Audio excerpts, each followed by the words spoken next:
Psychopaths के दिमाग में घुसना मतलब ह्यूमन साइकोलॉजी के सबसे अंधेरे और कॉम्प्लेक्स पहलू को समझना है। ये लोग एम्पैथी, गिल्ट, रिमॉर्स से पूरी तरह अनजान होते हैं। इनका दिमाग इमोशनल नहीं बल्कि कोल्ड, कैलकुलेटेड होता है। आज हम उनके दिमाग के राज खोलेंगे, जहां इंसानी फीलिंग्स की जगह सिर्फ सर्वाइवल, कंट्रोल और मैनिपुलेशन होती है। क्रिस्टोफर बेरिडी ने इस किताब में दर्जनों डेंजरस क्रिमिनल्स से इंटरव्यू किए हैं। उनकी रिसर्च बताती है कि कैसे साइकोपैथ्स और सैवेजेस की सोच और बिहेवियर अलग होते हैं।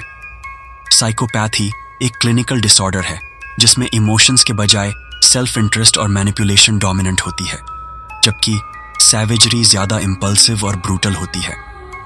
इस किताब में न सिर्फ उनके क्राइम्स हैं बल्कि साइकोलॉजिकल एनालिसिस और उनके दिमाग का साइंटिफिक ब्रेकडाउन भी है। Scientific meaning of psychopathy.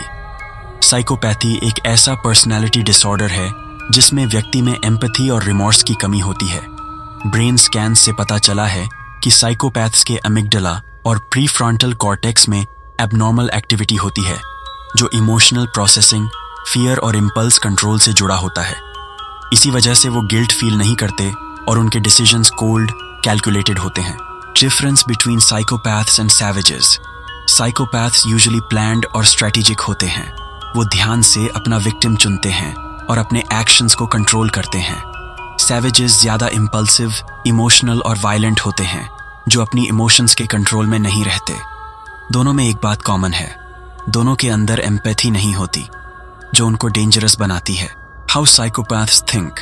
Psychopaths को दुनिया एक गेम लगती है जहां वो प्लेयर्स होते हैं और दूसरे लोग सिर्फ उनके पीसेस।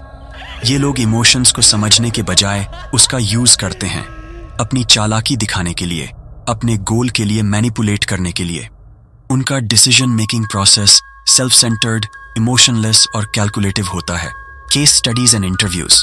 किताब में कई नोन सीरियल किलर्स जैसे जॉन वेन गेसी, केनेथ बियांकी के इंटरव्यू दिए गए हैं। ये किलर्स बताते हैं कि कैसे वो अपने ब्रूटल एक्ट्स के लिए बिना किसी रिमॉर्स के तैयार रहते हैं। कुछ साइकोपैथ अपने क्राइम्स को प्राइड समझते हैं और अपने विक्टिम्स को एक ऑब्जेक्ट की तरह देखते हैं। Behavioural traits of psychopaths. Guilt और रिमॉर्स का बिल्कुल ना होना, सुपरफिशियल चार्म और मैनिपुलेशन की एबिलिटी, ज्यादा रिस्क लेना और इम्पल्सिव डिसीजंस लेना, अपने इमोशंस का यूज करना, न कि महसूस करना, लोगों को अपने फायदे के लिए कंट्रोल करना। How psychopaths hide in society. उनका सबसे खतरनाक गुण उनका चार्मिंग फसाड है। वो आसानी से अपने आसपास के लोगों को मैनिपुलेट कर लेते हैं। कई बार वो प्रोफेशनल्स, बिजनेसमैन या लीडर्स के रूप में होते हैं, जहां उनका असली नेचर छुपा रहता है।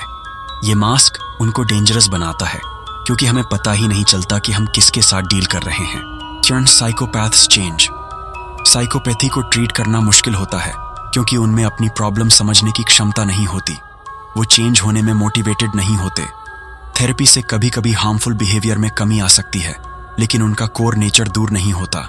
ये किताब एक प्रोफाउंड साइकोलॉजिकल स्टडी है जो हमें डेंजरस माइंड्स को समझने का मौका देती है। साइकोपैथ्स के दिमाग की समझ हम सबके लिए सुरक्षा का जरिया हो सकती है। इसीलिए ये जरूरी है कि हम इन लोगों के नेचर को समझें ताकि अपने आप को और समाज को बचाया जा सके। अगर आप चाहते हैं कि मैं इस टॉपिक पर और डिटेल्स में बताऊं तो कमेंट में लिखे डिटेल्स वीडियो।